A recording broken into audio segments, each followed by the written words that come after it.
I live on Beatty Drive, and I see several of my neighbors here. There are two things that directly affect the neighborhood that I live in. Hopefully you'll be able to address it. There are two things. One of them is traffic. They use our street as a thoroughfare or a shortcut from having to turn on Central. And a lot of times they're speeding, and it's an inordinate amount of traffic. We need to figure out a way where we can monitor, correct, curtail, do something about the amount of traffic that goes up and down our street. The second issue, which is very important, and unfortunately we have to address this issue in our city, and it has to do with the mentally ill and has to do with homeless. We have a lot of mentally ill and homeless individuals that walk up and down our street. Now, why they pick our street, I have no clue, but they do. I personally have had to go to my neighbors' homes and check their homes, run people off of there. I've had two individuals actually walk up to my house and look in my window, go to the neighbor's house and look in the windows.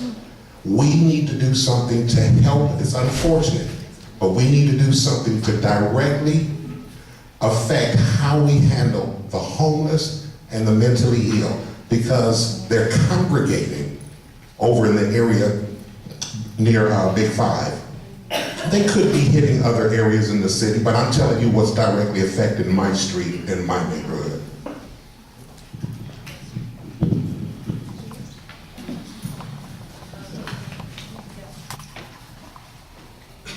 Traffic is a problem all over our city, and in Ward 3, we're not lost in that. Many of the places, I live over by Washington and Marion, Washington, and it's just awful. Some of the things that I think we need to do, and when I went to Maryland, I saw lights or signs that said 25 miles an hour, 35 miles an hour, that had cameras that took pictures, and they didn't give you tickets all the time. Many of the times it was just a warning. You came down the street and this is how fast you were going. And next time, yeah, you will receive some love for your speedway activity.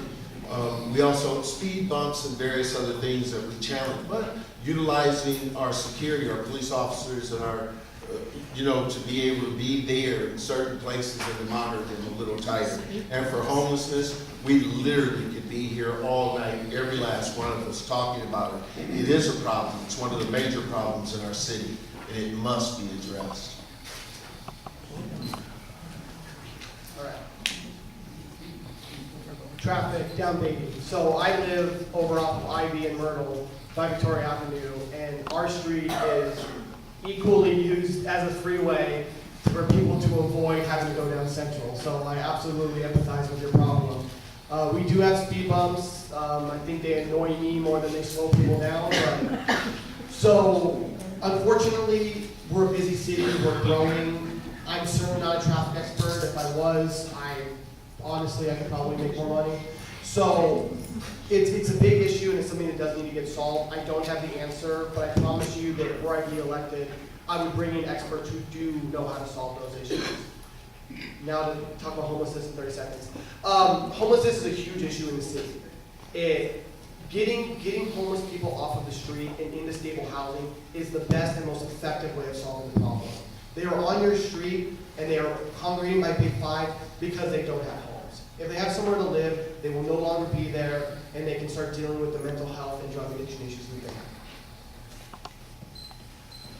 All right, so no time for chit chat, only a minute. So I'm going to start with the homeless side. There you are, sir. So for me, I don't think it's a simple peanut butter spread solution when you talk about homeless, that you can address the families that truly want and need help, the mentally ill that don't know, unfortunately, what they need, and then the other side of it, the people that don't want help. And I don't think for a lot of those folks, it doesn't matter how many homes you offer, they're not going to take it. They've been offered services and they choose not to take it. But it turns into safety. You're absolutely right, sir, and that's why I believe that we have to do more to enforce and to not tolerate people that are going to be looking in your windows, that are congregating where they're not supposed to be, using parking lots and sidewalks as restrooms, and your sidewalk in your neighborhood is that. We cannot tolerate that as a city. We have to enforce that, show them that's not okay. Offer them all the services in the world, right? And if they take it, please, we will help them. But the people that aren't going to accept that service, we need to show them that that's not okay in your neighborhood or anybody's or the whole city. I will talk to you afterwards about traffic, but I'm very passionate on that homeless issue. So that's where I wanted to go. This particular issue hits me hard because more than likely, my nephew is one of those homeless people who walks down your street. I have a nephew who graduated from UC Riverside.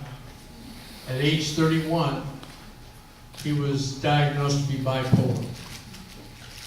He was put in an assisted living home with the thought that we were doing the right thing. All he got was in the morning his pill. In the afternoon, he received another dose of medicine. Okay? After a period of time, now he's 53 years old. 53 years old. He's been homeless for the last 4 years. Does he want to go back? No. Does he know the police will do anything about it? He knows that they're not. Okay?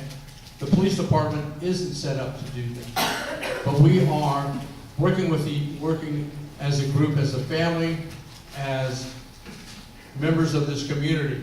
We can do something about that, and it's time that we do. On the traffic issue, again, I too will talk about that.